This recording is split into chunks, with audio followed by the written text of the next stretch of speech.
Às vezes você me pergunta pra onde a vida vai nos levar. Não sei, mas sei que a experiência é certo, vai nos transformar. E quando você olha em volta, há tanto pra gente aprender. São muitos caminhos no mundo e existe um só pra você. Eu sou sua nova experiência, a essência da evolução. Eu sou a pergunta e a resposta. Eu sou a transformação. Eu sou sua nova experiência, a essência da evolução. Eu sou a pergunta e a resposta. Eu sou a transformação.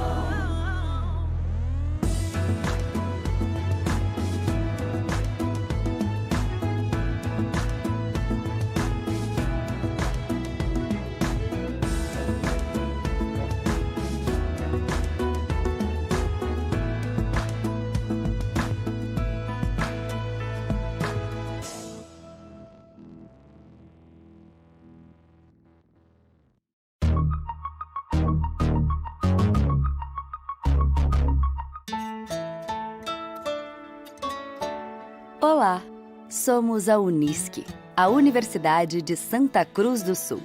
Um gigantesco ecossistema de aprendizagem, de ciência e principalmente de transformação. Uma universidade que não se resume à sala de aula, às estruturas físicas ou limites geográficos. Os desafios recentes provam cada vez mais que nossa natureza é transformar e ressignificar. Fazemos isso através do conhecimento inovador e multidisciplinar aplicado na pesquisa e na extensão, independente do ambiente, da forma ou da tecnologia. Esse é um dos papéis essenciais da Unisc. Iniciamos nosso protagonismo na década de 60 e, quando nos tornamos universidade em 1993, nos transformamos e evoluímos junto à sociedade, seus anseios e suas necessidades. Expandimos nossos espaços e chegamos a 5 municípios: Montenegro, Venâncio Aires, Capão da Canoa e Sobradinho. Alcançamos territórios internacionais. Redesenhamos nosso papel enquanto universidade, nosso propósito e a nossa missão. Sou o que move, o que transforma, asas pro voo, eu sou o chão. Mudanças fazem parte da nossa história. Hoje, com cada vez mais celeridade e respostas rápidas às transformações do mundo. Isso resultou numa reinvenção na Unisc. Uma nova formação que qualifica os estudantes para encarar os desafios complexos do futuro. Cidadãos criativos, solidários e éticos. Preparados para cenários práticos e teóricos, com criticidade, protagonismo e empreendedores da transformação. Eu sou a busca da verdade, sou estudante, sou professor, sou vizinhança, sou a cidade, sou engrenagem, sou motor.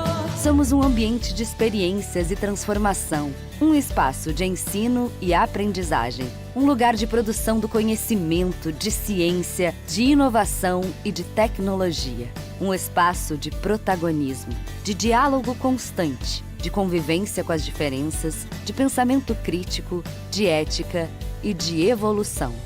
Somos o que move, o que transforma. Somos a Unisc. Eu sou Unisc, sou você, eu sou cada um de nós. Unisc, experiência que transforma.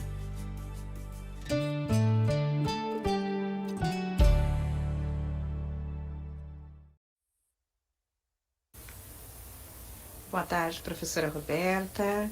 Boa tarde a todos. Me escuta bem, prof?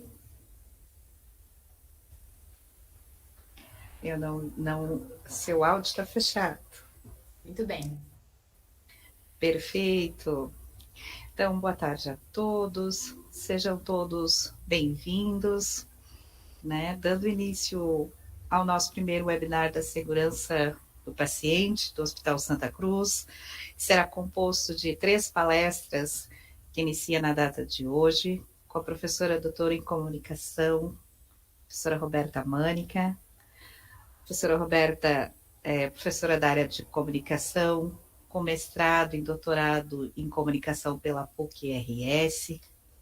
Como docente, já atuou nas graduações da FAMECOS, PUC Rio Grande do Sul, a Universidade de Caxias do Sul, a UX, a Unisul, a Unesc, a ESUCRE e a SATSE. Em 2021, foi selecionada para integrar o projeto interdisciplinar de práticas em saúde do Laboratório de Inovação da Faculdade de Medicina da Universidade de Lisboa, e desde 2019 atua com o desenvolvimento de oficinas sobre estratégias de comunicação não violenta e empática na área da saúde. Ministra a disciplina de Comunicação em Saúde na graduação e programas de pós-graduação. Hoje, então, a professora Roberta vai falar sobre a importância e os desafios da comunicação em saúde. Sendo assim, agradecemos a presença de todos e informamos que no chat estaremos compartilhando as informações sobre o evento. Sem mais delongas, passamos a palavra para a palestrante, professora Roberta. Seja muito bem-vinda, o espaço é todo seu. Muito obrigada, Dália, muito obrigada a toda a equipe que está nos bastidores, né? Eu costumo dizer que as pessoas que estão nos bastidores é que realmente merecem todo o reconhecimento diante do desafio que é organizar um evento de tamanha importância. E em teu nome, Adália, eu agradeço também a Gilciane, que permitiu esse nosso encontro, e eu acredito muito que nos desafios contemporâneos, nesses imensos desafios aos quais todos nós estamos envolvidos e empenhados para amenizar os processos e melhorar os relacionamentos, esses encontros são, sem dúvida, a potência que nos move, que nos motiva e que faz com que realmente a gente continue acreditando nos sonhos. Então, parabenizá-las por essa iniciativa, pelo reconhecimento das necessidades em comunicação e principalmente da segurança do paciente. É uma honra estar aqui com vocês. Nós que agradecemos, né, a sua presença. Foi um grato prazer poder contar com a sua presença nesse momento. E eu espero que todas as pessoas que estão nos ouvindo e nos vendo ao vivo, né, possam ter uma tarde proveitosa, né, lembrando que também vai ficar gravado no canal da universidade, que estamos ao vivo, e também, posteriormente, no canal do Hospital Santa Cruz. Muito obrigada pela presença de todos e, mais uma vez, muito obrigada, professora Roberta, pela sua presença. Agradecendo também a presença de cada um que está conosco e que posteriormente vai acompanhar o nosso conteúdo, trazendo para vocês o quanto nós estamos diante de um movimento que olha para a comunicação nas relações como algo de extrema importância, não só para a construção de laços duradouros, mas para a manutenção de bons relacionamentos. Sejam estes relacionamentos de proximidade, aquele desafio que nós temos de olhar para as pessoas que estão conosco nas trincheiras da vida. E eu costumo dizer que o desafio maior é acordar e dormir com as pessoas e manter com eles um nível de comunicação respeitosa. Porque as pessoas que estão conosco nas batalhas diárias e cotidianas, que trabalham conosco no dia a dia, estão justamente segurando a nossa mão nos momentos mais difíceis. Então, essa comunicação com a qual trabalho, ela busca justamente aproximar as pessoas, aprofundar os laços.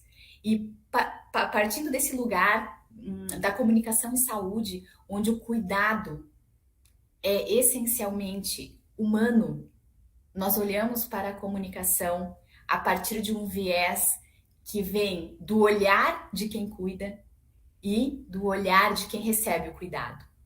Então, a importância e os desafios da comunicação em saúde.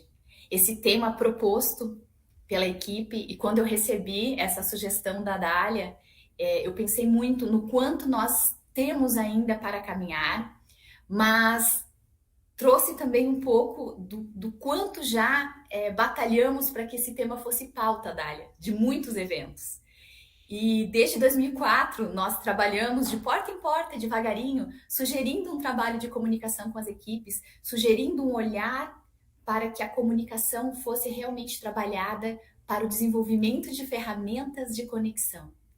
Para que essas ferramentas de conexão façam com que nós estejamos mais preparados para as adversidades e que os imprevistos, como eles sempre surgem, principalmente na área da saúde, eles sejam reconhecidos e vivenciados de uma maneira mais leve. Porque quando nós sabemos que os imprevistos eles vão surgir e nós temos ferramentas para encarar esses desafios, certamente nós conseguimos atravessar o deserto dos desafios com mais facilidade. Então, hoje nós vamos falar um pouquinho sobre a questão destes desafios contemporâneos, do quanto nós estamos imersos em informação, no quanto nós estamos imersos num processo acelerado, num ritmo de exaustão, de demandas, de exigência e principalmente de estarmos superando cada dia mais os nossos próprios limites. Então, para começar, eu vou trazer para vocês o nosso roteiro, o que nós vamos trabalhar aqui. Primeiramente, eu gosto de apresentar o roteiro para que vocês se situem na nossa fala e, de repente, as narrativas que nós escutamos têm um pouco a ver com aquilo que nós buscamos no nosso trabalho.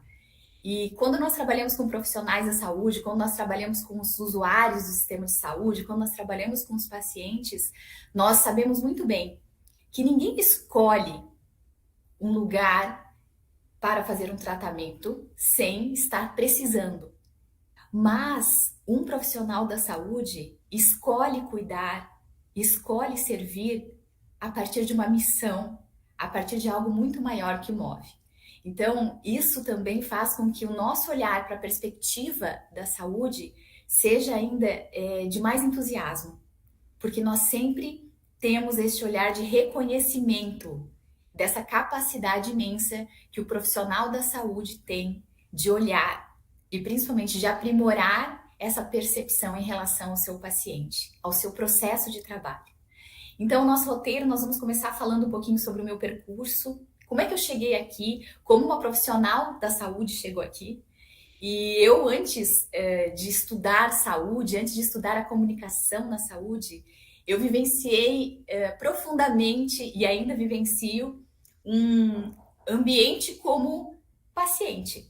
Então, como paciente, eu pude experienciar os desafios, a alegria e toda a potência que faz com que a gente reconheça o nosso lugar diante de algo que está disponível quando nós precisamos buscar ajuda, mas principalmente de uma força maior, que faz com que nós saibamos o quanto é preciso persistir.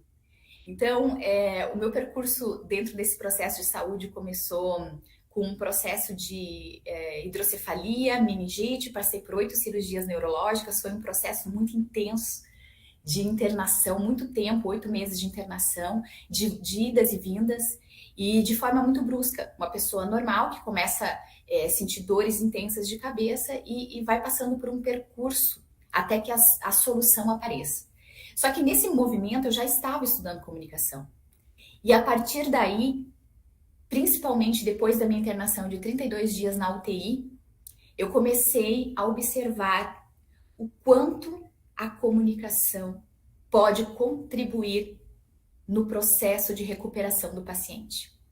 No quanto a comunicação pode trazer para nós, dentro do processo de saúde, em níveis internos, em níveis externos, a condição de desenvolvimento daquilo que é essencial. E aí vocês podem perguntar, mas por quê? Porque a minha reflexão sempre parte de um princípio. Diante de tanta evolução tecnológica, diante de tanta condição atual, com inteligência artificial, com toda a propriedade científica que nós temos, todos nós, dos nossos lugares, somos ainda apenas humanos, compartilhando das mesmas necessidades básicas. E são essas necessidades básicas que nos aproximam. São essas necessidades básicas que nos colocam diante de um processo de desenvolvimento de algo que é muito, que traz uma igualdade para os relacionamentos, que é a compaixão. Então, o processo de comunicação em saúde, ele é também baseado em protocolos, principalmente no cenário internacional. Nós estamos vendo o quanto isso tem amparado as pesquisas, mas nós precisamos fazer um adendo. Os protocolos existem para nos guiar, eles guiam, eles orientam, eles traçam um caminho pelo qual o profissional vai seguir. Mas nós precisamos de um olhar muito mais profundo a respeito do que aquele protocolo traz, para não ficarmos condicionados a ele. Porque assim como todos os imprevistos que nós temos no nosso cotidiano, quando nós lidamos com as pessoas, nós sabemos também que a imprevisibilidade das reações irão nortear todo este processo. Então, a comunicação, em primeiro lugar, quando nós estamos num ambiente de saúde, ela tem que partir de um pressuposto da não linearidade. Não existe uma linearidade para o que você comunica. A comunicação, ela é um processo de envolvimento. E eu costumo dizer, quando a gente vai comunicar, que antes a gente tem a capacidade de fazer uma pergunta aberta. Mas é aquela pergunta que vai com a intenção de escutar o que a outra pessoa vai responder. É a intenção da escuta. E não diante da nossa ansiedade de responder antes que a pessoa termine a sua fala. E nós estamos vivendo um movimento em que todos estão muito apressados e distraídos. Então, muitas vezes o paciente vai falar alguma coisa, mas a gente está tão apressado no processo, até porque é uma exigência, principalmente para quem está na linha de frente, e aí atuando com os profissionais da saúde, nessa disciplina de comunicação em saúde, nós escutamos muitos relatos da dificuldade. E nós sabemos que toda instituição de saúde, todos os profissionais de saúde, eles têm a intenção de fazer o seu melhor, de dar o seu melhor. E apesar de estarmos atravessando momentos muito delicados, em todas as circunstâncias, nós reconhecemos o esforço. Porque cada pessoa que se compromete com o serviço, com o cuidar, deseja inteiramente que aquele paciente se recupere integralmente. Deseja que as famílias tenham boas notícias. Deseja que a alta seja o mais breve possível. E que depois disso o tratamento dele seja eficiente, seja eficaz. Então é preciso respaldar toda essa intenção, toda essa iniciativa que se tem quando nós estamos na linha de frente. Assim como vocês, Adália, que estão na linha de frente desse evento, é preciso reconhecer. Porque são nessas pequenas iniciativas que nós validamos também todo um contingente organizacional.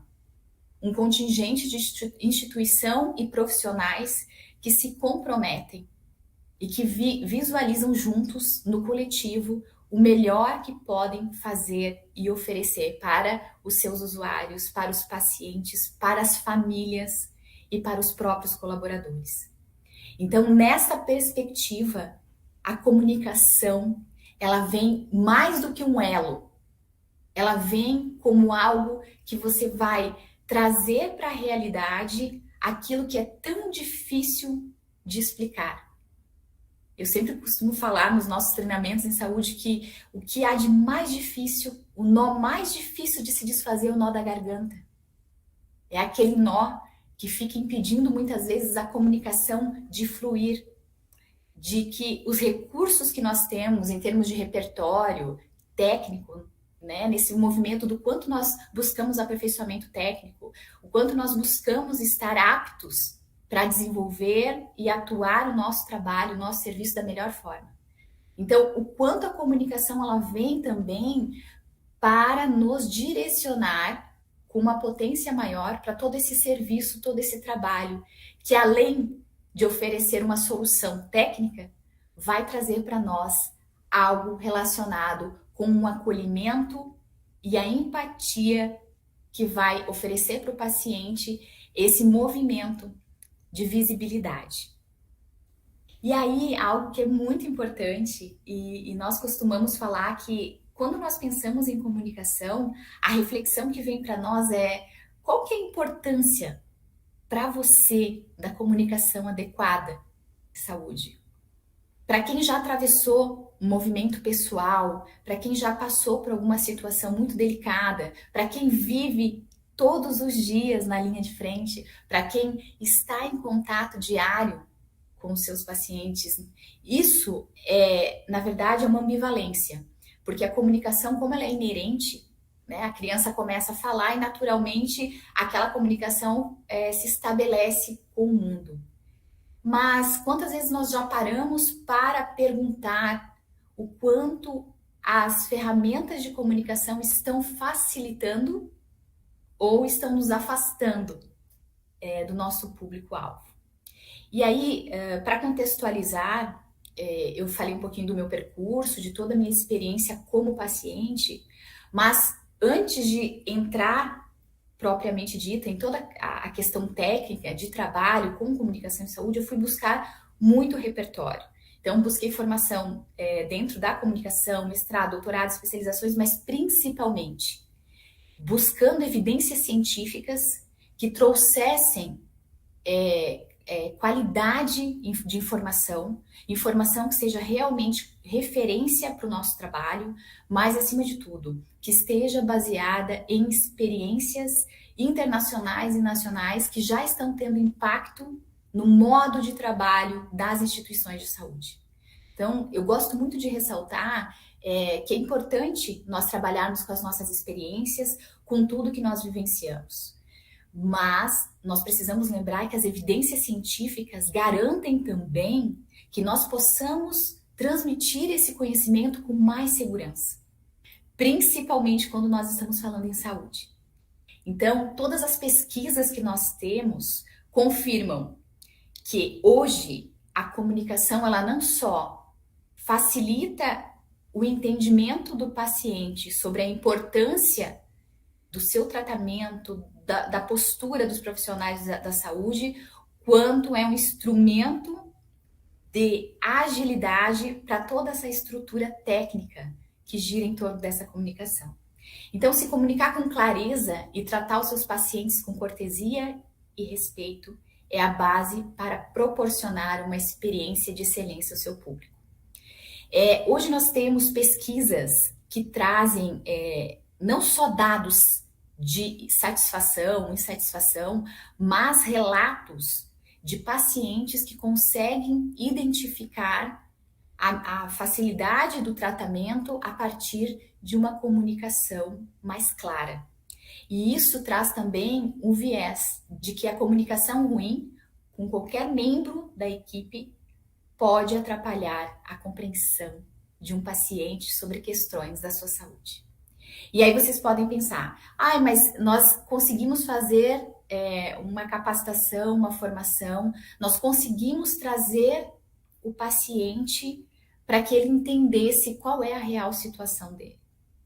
E aí tem algo muito importante dentro deste olhar para a comunicação, que é o seguinte: nós podemos dizer tudo para as pessoas, desde que elas entendam. Então, para isso, nós temos condições de treinar a nossa equipe, para que elas digam as coisas. Tudo pode ser dito, mas nós precisamos que as pessoas entendam. Nós precisamos facilitar. E muitas vezes o peso daquilo que é dito não é somente do conteúdo ou da qualidade da fala, é a forma como nós falamos, é a entonação da nossa voz, é a nossa comunicação verbal, é o olhar. E muito do que nós fazemos está atrelado com a história que nós carregamos. Essa satisfação em olhar nos olhos do paciente e aguardar que a respiração dele chegue no seu coração é a maior forma de ajuda. O movimento de escuta da respiração do outro é, sem dúvida, o maior gesto de compaixão que nós podemos oferecer em saúde. Sabe por quê? porque nós estamos nessa sociedade do cansaço. Bai Shuin-chan, que é um escritor, tem falado muito isso. A sociedade do cansaço exige a produtividade, exige a excelência e, atrás disso, uma motivação. As frases motivacionais para que você caminhe, para que você dê conta, para que a felicidade seja de sua inerente responsabilidade. E aí eu costumo dizer sempre que nós precisamos romper esse padrão civilizatório que coloca o ser humano como o único responsável pelas suas questões. E isso começa lá na terra infância, gente. Porque a criança mal começou a andar e já dizem para a mãe não pegar mais na mão do pequeno para ele ter autonomia. E aí a gente vai crescendo e vai entendendo que os sofrimentos, os desgastes emocionais não podem ser compartilhados. E essa comunicação que vai sendo evitada, por quê? Porque nós estamos condicionados a não demonstrar nenhum tipo de vulnerabilidade, vai refletindo no nosso cotidiano de comunicação. Nós preferimos não mostrar o que nós sentimos, porque é uma forma de trazer uma força ilusória daquilo que nos é cobrado. Então isso incide diretamente no nosso processo de trabalho. Porque muitas vezes nós estamos, e aí o Daniel Goleman, falando um pouquinho de educação, ele sempre destaca isso. O nosso movimento de educação está soterrando os nossos desejos. Daniel Goleman fala muito isso, nós estamos sendo treinados para competir e não para cooperar. E essa falta de cooperação incide também no movimento de bloqueio da comunicação. Sabe por quê? Muitas vezes, antes de ajudar um paciente, eu tenho que resolver questões burocráticas, e essas questões burocráticas que muitas vezes são imprevisíveis, porque o cotidiano é imprevisível. O nosso dia a dia, seja na vida pessoal, seja no trabalho, ele é de uma imprevisibilidade. Onde nós estamos em contato com pessoas, nós precisamos estar aptos para isso, para essa imprevisibilidade. Só que os imprevistos que surgem, eles estão também relacionados com essa nossa capacidade cognitiva de aceitar aquilo. Então, observe, nós estamos passando por um processo e as pessoas estão passando por algum sofrimento. De forma quase espontânea, intuitiva, o desejo é arrastar aquela pessoa para fora do sofrimento. É dizer para ela, não sofra, seja feliz. Só que o movimento de ajuda, ele é estender uma mão, oferecer ajuda e dizer para essa pessoa, eu estou aqui, conte comigo. Mas dar um tempo para que esse sentimento também ganhe um espaço dentro da gente. Para que essa ansiedade também ganhe um espaço dentro da gente. Porque aí nós vamos diminuir os espaços e os abismos entre as pessoas com quem nós nos relacionamos. Façam esse movimento de uma forma muito particular nas vossas próprias casas. Comecem a sentir o que significa uma escuta profunda daquilo que as pessoas que convivem com você no seu trabalho significa. Faça perguntas abertas. O que você acha disso? O que você pensa daquilo? E num mínimo espaço de tempo, ouça até o fim o que essa pessoa está dizendo. Depois disso, você vai escutar de forma diferente lá com o seu paciente. Quando você perguntar para o paciente algo que realmente é importante para a anamnese dele, que foge ao protocolo que já está ali, que nós já cumprimos, aquela fala dele, talvez para você seja apenas mais um dado. E para ele vai ser algo significativo, vai ser algo que vai marcar aquele movimento. Então, quantas vezes nós escutamos os depoimentos dos pacientes, onde tudo que fica é justamente aquele olhar, aquele afago, aquela aproximação do profissional. E muitas vezes também reconhecendo o esforço desse profissional para cumprir tudo que ele tem que fazer dentro da sua rotina de trabalho. E aí eu trago para vocês uma experiência muito pessoal. Depois de 32 dias na UTI, e 2 semanas antes de entrar como paciente da UTI, que eu entrei com um quadro de meningite não identificado, eu era ainda estudante de jornalismo, e eu fiz um caderno especial sobre a inauguração da UTI, que estava sendo inaugurada na minha cidade, e fui lá e fiquei encantada com a ala de isolamento. E a grande discussão para o lançamento desse caderno especial com o editor do jornal que eu trabalhava na época foi porque eu queria colocar a foto do isolamento e ele achou que não era pertinente.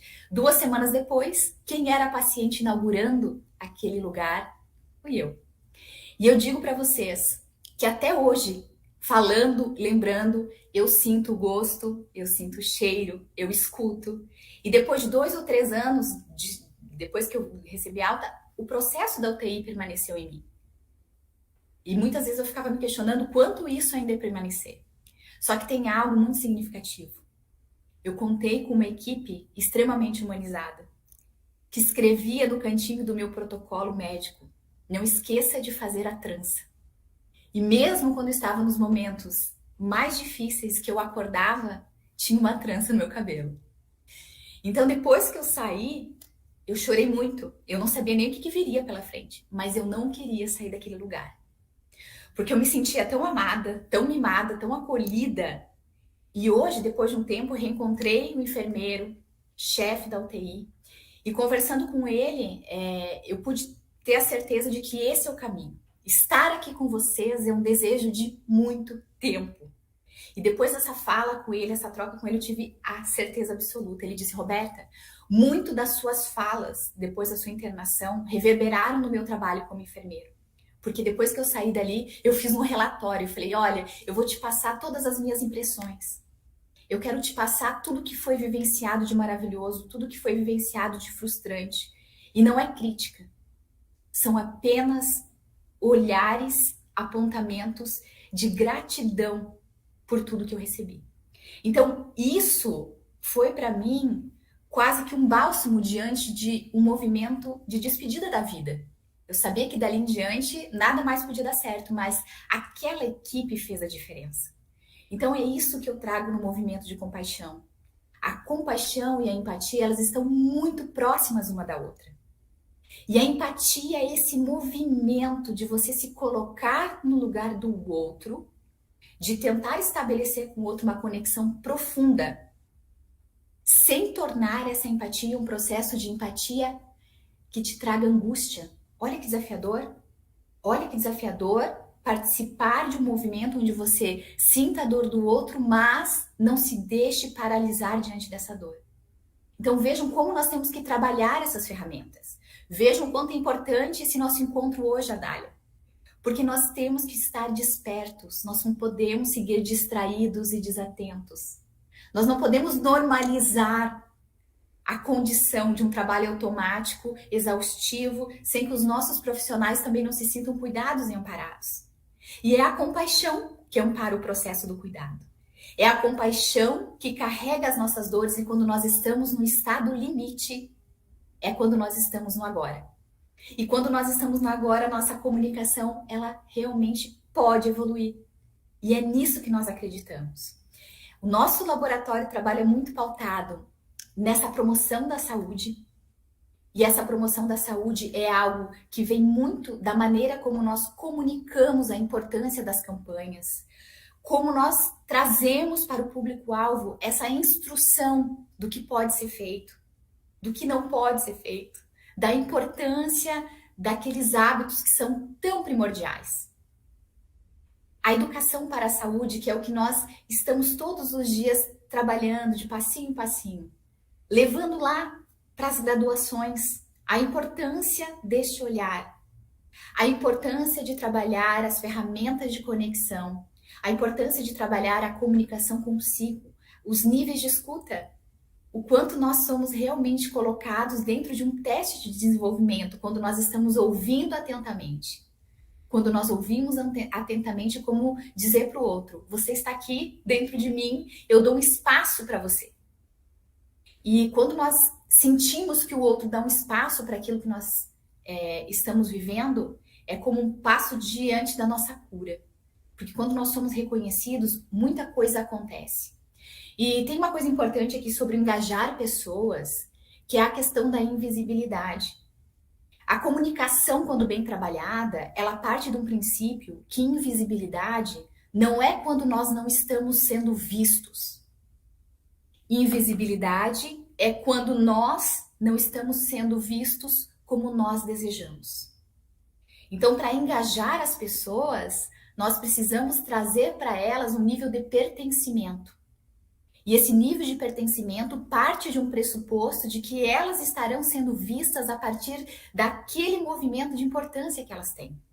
Porque assim nós conseguiremos juntos praticar aquela conduta que vai trazendo informação sobre evitar riscos.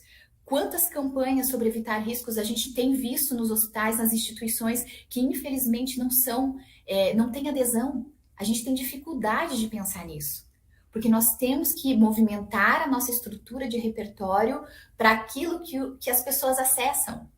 Sabe aquela questão de que o óbvio precisa ser dito? O óbvio precisa sempre ser dito. O óbvio é a condição que nós temos para estabelecer uma comunicação que seja realmente eficiente. E assim, nós vamos lidando com essas ameaças para a saúde em todos os aspectos.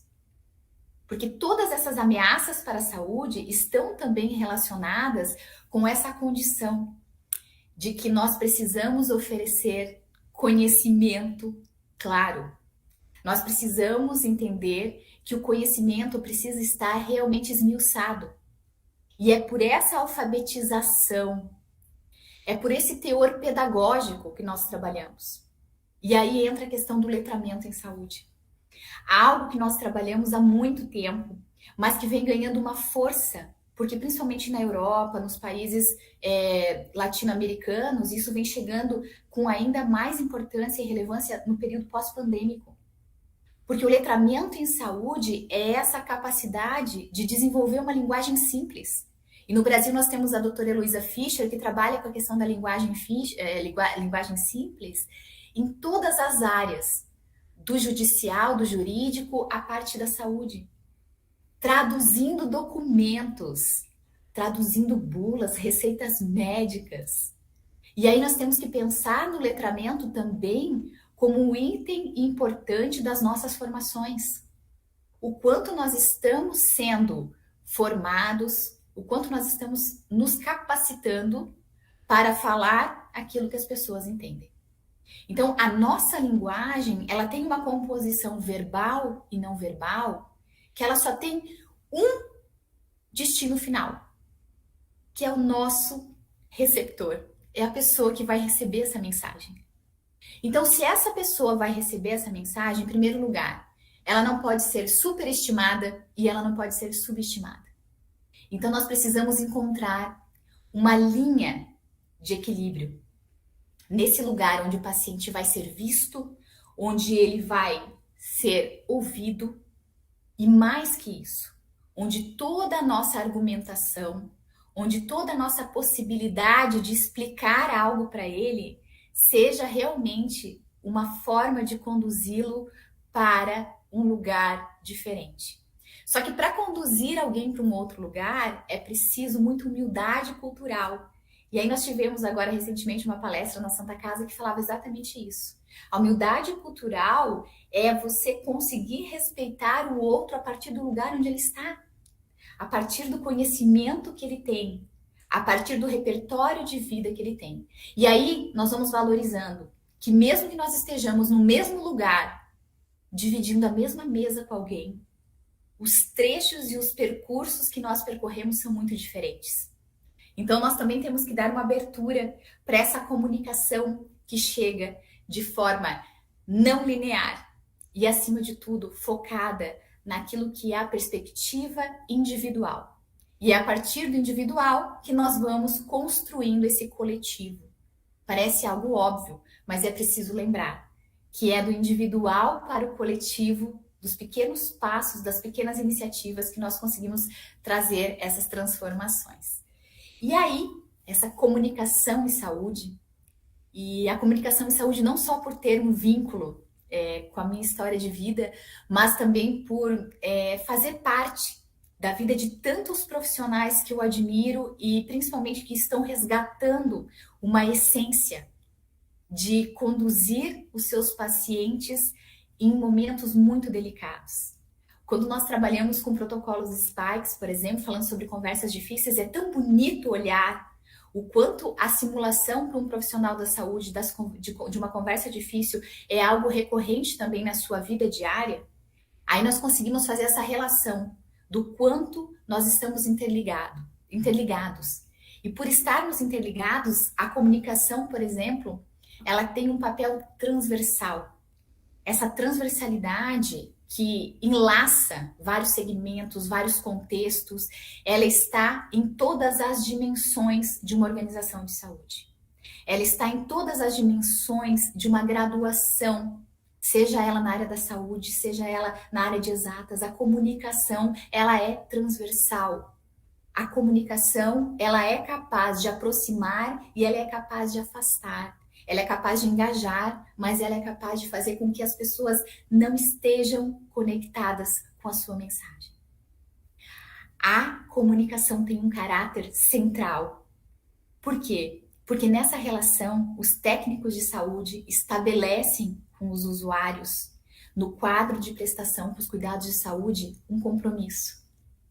É um compromisso de trazer a qualidade dessa prestação de serviço. E isso começa desde o primeiro contato que o paciente tem, desde a anamnese, o pós-alta, todos os contatos mínimos que parecem para nós algo recorrente, mas que para o paciente interfere em todo o andamento, do início ao fim. E, claro, a questão do caráter estratégico. E o que seria esse caráter estratégico? Relacionado com a satisfação dos pacientes e com a equipe multidisciplinar. E aí algo muito importante para fazer uma referência. Quando a nossa equipe multidisciplinar está alinhada, conhecendo profundamente o caráter dessa comunicação, quando há um nível de respeito e equilíbrio com todos os sistemas envolvidos nessa questão, quando do meu lugar, enquanto integrante dessa equipe, eu consigo reconhecer a potência daquilo que eu faço e a importância daquele trabalho, certamente essa centralidade da comunicação reverbera em todos os aspectos do nosso trabalho. Então, nós começamos a pensar em algo que é fundamental. As melhores práticas para que a gente realmente chegue até o outro de pés descalços. Porque não há nada mais sagrado do que o terreno individual daquele ao qual nós vamos nos dirigir. Então, tirar os sapatos é olhar com respeito para esse terreno que nós vamos pisar. E a comunicação não violenta, ela é uma filosofia de vida. Marshall Rosenberg trabalha muito com 2 pilares. Primeiro dele, a escuta empática, que é algo fundamental e nós temos que pensar sempre nisso. A escuta empática e a expressão honesta. A expressão honesta é aquela em que você vai aberto, com o coração pronto para dar e receber. Olha como nós fazemos uma relação profunda com o processo de compaixão. Nós estamos ali para oferecer o que nós temos de melhor, do nosso lugar, sem a intenção de salvar o outro, mas com a intenção de fazer a diferença a partir das nossas boas práticas. E aí ele traz algo fundamental, que é essa frase que marca muito todo o trabalho dessa comunicação. O que eu quero em minha vida é compaixão. Um fluxo entre mim mesmo e os outros, com base numa entrega mútua do fundo do coração. E Marshall Rosenberg vai trabalhando, então, esses componentes da comunicação não violenta. Hoje, como proposto, nós vamos fazer essa breve introdução, mas espero em breve poder trabalhar profundamente a comunicação não violenta com vocês, porque quando nós acessamos a comunicação não violenta, algo muito bonito começa a se transformar dentro da gente. Eu costumo dizer que essa humildade cultural de olhar para o outro, somente olhando o outro e aceitando o outro como ele é um movimento que muda toda a nossa perspectiva. Olhar para o outro, aceitá-lo como ele chega para nós como um reflexo, um espelho e uma tentativa de manter cada um no seu devido lugar. Então, os componentes da comunicação não violenta, eles se baseiam muito nesse aspecto. O primeiro é a observação. O que eu estou vendo? Quando eu tenho uma conversa, quando eu estou no meio de uma discussão, quando eu estou no meio de um desafio de fala, quando eu preciso comunicar com uma equipe, quando eu preciso me comunicar com um líder, o que eu preciso? Primeiro eu falo sobre essa observação. O que é a observação? A observação é esse movimento de pensar o que é necessário. Depois dessa observação, e eu tenho que fazer isso do meu lugar, porque o que é necessário a partir disso? É observar cada detalhe. E essa observação tem algo muito importante.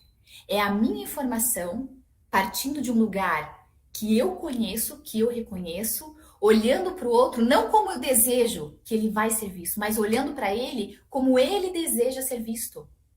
Olhando para o outro como ele deseja ser visto, sem a minha expectativa. Depois a questão do sentimento. O que eu sinto nesse momento? Respirar, deixar esse sentimento assentar dentro de nós. Porque, novamente, como nós estamos apressados, nós queremos resolver as coisas de uma forma muito rápida. E nós reagimos. Quando nós ouvimos algo que nos incomoda, imediatamente nós reagimos. E nós precisamos trabalhar essas ferramentas para que nós estejamos preparados para sentir conscientemente aquilo que chega. Depois, analisar as necessidades. E algo que é muito importante dentro das necessidades. Toda manifestação, todo sentimento negativo manifestado expressa uma necessidade. Quando uma pessoa grita, quando uma pessoa sai de si, muitas vezes a única coisa que ela está querendo dizer: eu preciso ser visto, eu preciso ser reconhecido, eu preciso de algo. Então nós precisamos ter a sensibilidade de olhar sobre essa perspectiva. Toda manifestação negativa é uma necessidade não atendida. E nós todos, adultos que somos, carregamos conosco dentro do coração as necessidades não atendidas, os gatilhos de infância não atendidos. E isso tudo faz com que nos movimentos de relacionamento do nosso trabalho, no movimento de relacionamento dentro das nossas unidades de atendimento, nós também tenhamos esse reflexo. Então isso faz parte também de um desenvolvimento dessas ferramentas que a comunicação não violenta traz. E depois, claro, o pedido. Como eu posso te ajudar? E muitas vezes vocês vão observar que quando nós desenvolvemos esses 4 componentes, uma das coisas que aparece, como eu posso te ajudar? Ao invés de dizer para a pessoa não sofrer, não sofra, eu digo, como eu posso te ajudar? Talvez ela nem te responda. E o que de melhor e mais precioso você vai oferecer é o seu silêncio. É a sua contemplação, para que ela tenha também um espaço para sentir e vivenciar tudo aquilo que ela está sentindo, sabendo que ela pode contar com a sua ajuda e que ela deve confiar naquilo que você está oferecendo. E aí, finalmente, a gente chega na questão da comunicação compassiva. E essa comunicação compassiva traz para nós todo um olhar constituído a partir de algo que o Miguel Ruiz é um autor sensacional, ele trabalha com a cultura tosteca, que é uma cultura antiga, mas que traz para nós algo muito atual. Quando nós estivermos trabalhando a nossa comunicação, há 4 compromissos que podem e devem ser respeitados. O primeiro deles, não levar nada para o lado pessoal. Tudo que o outro manifesta como comunicação é do outro, não é nosso. Tudo que o outro fala é dele, é o repertório dele. Seja impecável com a sua palavra. Vamos pensar na nossa palavra como uma semente que pode cair em solo fértil. Vamos pensar na palavra que a gente lança na terra como algo que possa germinar. E não como uma palavra que possa anular ou bloquear, ou que a nossa crítica, muitas vezes construtiva, possa impedir alguém de evoluir no seu processo. Quando nós formos fazer as nossas observações, que nós sejamos cuidadosos. Que nós sejamos como Michelangelo, quando ele fazia suas esculturas. Michelangelo, nos seus relatos, ele falava algo muito emocionante, eu me emociono sempre, ele dizia: eu olho para a pedra, eu não quero transformar a pedra. Eu olho para a pedra, eu quero tirar o que a pedra tem de melhor de dentro de si. E quando eu sou impecável com a minha palavra, eu quero tirar a minha melhor palavra para que o outro sinta-se prestigiado com o meu afeto. Para que o meu afeto chegue no outro como algo que reverbere para ele e para todas as pessoas que convivem com ele. E não tirar conclusões. Jamais, jamais supor o lugar onde o outro está. Jamais supor a situação que o outro está. Jamais tentar imaginar como é a dor do outro se nós não vivenciamos isso. Se há algo que ajuda nessa relação com o paciente por mais que eu seja uma pessoa gabaritada na minha área, que eu não faça suposições sobre o que o outro está sentindo. A minha habilidade técnica é essencial e importantíssima, mas há momentos que eu posso ouvir dando o melhor de mim. E quando eu dou o melhor de mim, tudo isso, todo esse aperfeiçoamento, toda a minha bagagem, toda a minha estrutura vai com certeza reverberar nesse processo que nos faz, mais uma vez, humanos. Então, lembrando, quando vocês estiverem numa dificuldade, quando vocês estiverem enfrentando um período difícil na tentativa de engajar pessoas, de buscar uma mensagem mais elucidativa, mais clara, pense nisso.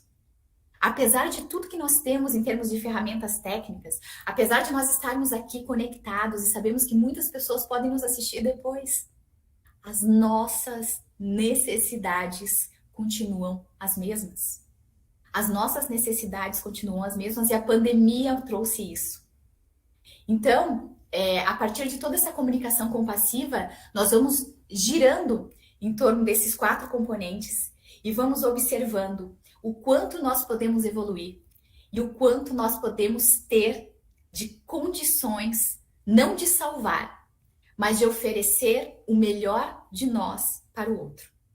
E aí, já nos encaminhando para o final, trazer para vocês que o Fórum Econômico Mundial desse ano trouxe também as habilidades que nós iremos trabalhar até o ano de 2030, e a comunicação, ela é o ponto crucial que transforma todas as outras habilidades. Então, essa transversalidade da comunicação, ela não só é uma tendência das soft skills, como é um modo operandi para que a gente esteja dentro de uma condição de saúde mental nos lugares onde nós habitamos. Então, essas são as habilidades gerais: a liderança, a resolução de problemas complexos, ser orientado ao serviço para o cliente, a experiência do usuário, que é essa experiência do paciente, persuasão e negociação. Então, todos esses segmentos da saúde, olha, essa visão sistêmica integrativa, a importância de olhar o ser humano como um todo, a habilidade de se adaptar, resolver problemas, as fortes habilidades de comunicação, confiança, curiosidade. Então, vejam que onde nós estivermos, tem algo que nunca vai fugir do nosso controle.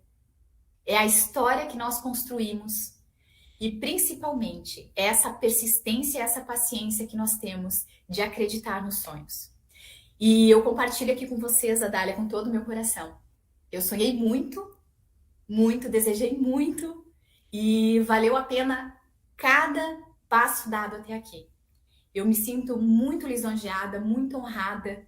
É um momento de extrema alegria poder falar sobre algo que eu acredito, que eu vivencio.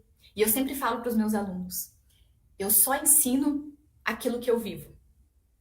Tenho essa possibilidade de só ensinar aquilo que eu vivo. E se tem algo que eu posso dizer para vocês, com toda a minha experiência, que ainda é muito pequena diante de tudo que um ser humano maravilhoso como profissional da saúde vive na linha de frente, sejamos cada vez mais honestos com a nossa condição. E sendo honestos conosco, nós vamos abrindo um lugar onde o outro também se reconhece nas nossas próprias orientações, nas nossas próprias condições de comunicar. Porque a palavra, ela pode destruir ou encorajar, as formas de dizer também. A comunicação, ela deve ser pensada com responsabilidade, ela vai sempre deixar marcas. Então, O mundo merece que você tenha esse momento de preparo para poder se comunicar com clareza, com leveza e que, acima de tudo, todos os seus movimentos venham ao encontro daquilo que realmente faz sentido dentro dos seus valores. Então, eu agradeço profundamente, é uma honra estar aqui. Eu agradeço muito também a Karine Rui, minha parceira do Empatisme. O Empatisme é esse laboratório de práticas em comunicação, essa realização de um sonho que nós estamos trabalhando há tempos e com um objetivo único, de tornar a nossa condição, nessa breve passagem por esse mundo, cada vez melhor. Muito obrigada, Dália, muito obrigada a todos vocês.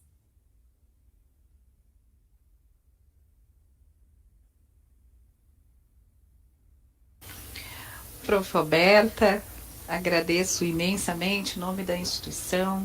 Todos me ouvem bem? Então, tá bem. Agradeço imensamente, então, o seu aceite. Nosso primeiro webinar, vamos ficar na história. Estávamos todos ansiosos por esse momento e eu realmente agradeço em nome da instituição e o carinho que você teve conosco desde o primeiro contato, né? Através da colega Gilciane. Então, nesse momento eu vou abrir para as perguntas que chegaram aqui para nós. Vou pedir licença um momentinho para acessar aqui. Nós tivemos a interação da colega Rochelle, e ela faz o seguinte relato. Excelente explanação. Roberta, na sua percepção, você acha importante a inclusão de alguma disciplina relacionada à comunicação nos cursos da área da saúde? Rochelle, a sua pergunta vem ao encontro de algo muito especial dentro dessa trajetória. Quando eu terminei meu doutorado em comunicação, meu primeiro emprego pós-formada foi num hospital. Eu trabalhei no hospital e aí eu cheguei no hospital recém-formada e queria fazer toda a transformação da comunicação interna. E eu percebi que ainda faltava muito chão para eu conseguir desenvolver algo concreto. Então, eu acho não só essencial essa inclusão da disciplina, como eu vejo que nós precisamos estar cada vez mais atentos à maneira como nossos profissionais de saúde se relacionam no seu cotidiano de atendimento ao paciente. Mas por quê? Porque cada profissional carrega também o seu repertório pessoal. E nesse repertório pessoal, nós já temos muitas habilidades que podem ser muito mais desenvolvidas, muito mais potencializadas diante do paciente.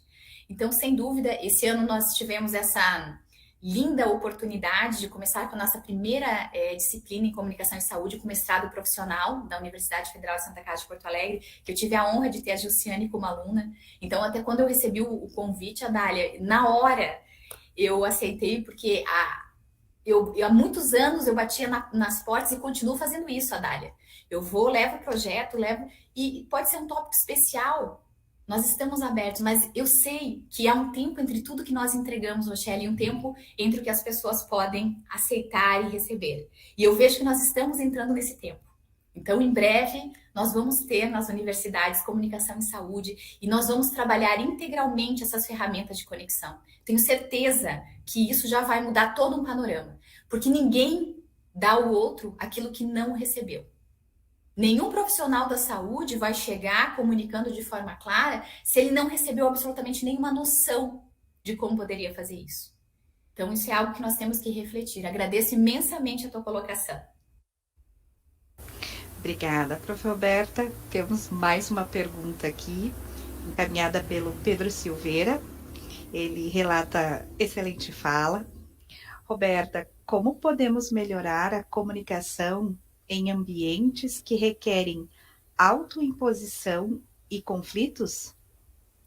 Olha só, Pedro, com a comunicação não violenta, uma das questões que nós trabalhamos é justamente isso. como trabalhar a comunicação em ambientes de risco, em ambientes altamente burocráticos. Não é um processo rápido do dia para a noite, porque nós precisamos mudar a cultura deste lugar. E vocês sabem que quando nós falamos em mudar a cultura, nós precisamos, antes de mais nada, engajar as pessoas. Então, esse é uma outra explanação, mas a questão de mudança cultural, ela é processual. E ontem numa conversa com a Dália eu falava isso, o primeiro ponto quando nós queremos instituir ou mudar ou trazer uma comunicação eficiente é o reconhecimento dos lugares ou daquilo que realmente precisa ser pensado. Então, para isso nós temos estratégias, temos ferramentas, mas eu ressalto, não há atalhos, não há receitas prontas e cada local tem uma condição. Então, por isso, nós precisamos mergulhar, fazer um diagnóstico, fazer toda uma leitura de perfil, porque cada ambiente requer um olhar especial. E é por isso que a comunicação não violenta ela é tão especial, porque nós conseguimos conduzir as melhorias de acordo com essas necessidades. Roberta, nesse sentido, a pergunta agora é minha. A gente tem que começar de alguma forma, né? Você entende que existe alguma... por onde começar essa caminhada? Porque são muitas questões de serem vistas. Eu queria ressaltar você fez várias falas importantes, né? Bem no início, você fala sobre romper o padrão civilizatório. Eu achei esse termo muito interessante. E você fez a fala de que nós somos educados para não mostrar vulnerabilidade, né? E quando você vem para a área da saúde, você trata o tempo todo com a vulnerabilidade do outro. E você fez a fala na sequência também sobre essa importância que existe do não competir e sim cooperar. Como fazer essa junção toda, né? No sentido de que a gente precisa ter essa escuta empática, a gente precisa estar vulnerável, mas ao mesmo tempo não estar na condição do paciente. E, nesse sentido, cooperar tanto com o paciente quanto com a equipe que está conosco. É tudo muito complexo. Então, por onde começamos isso? Tem algo muito importante, Adália, que você fala aqui, que eu digo, né, que nós vamos criando aos poucos, quando nós vamos reconhecendo as necessidades, e isso você trouxe muito bem.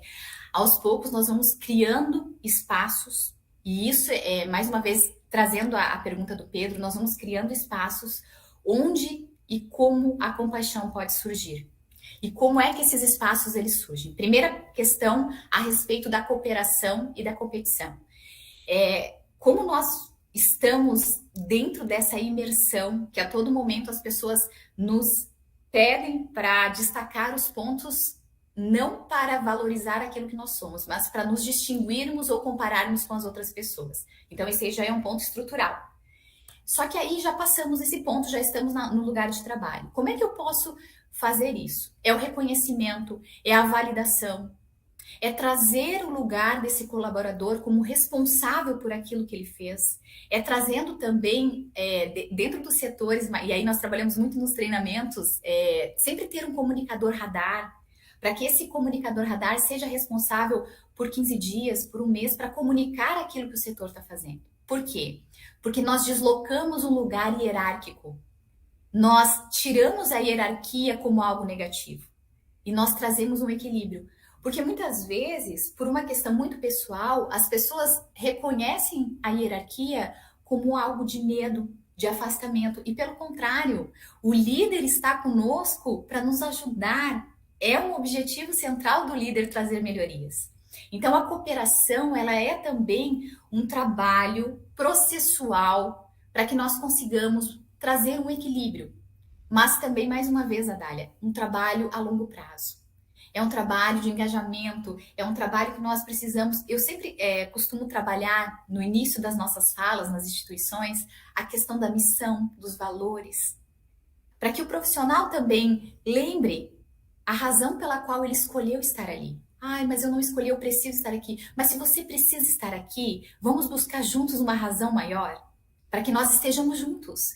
Porque quando eu faço parte de uma equipe, a complexidade ela aumenta porque são sistemas diferentes que vão estar unidos.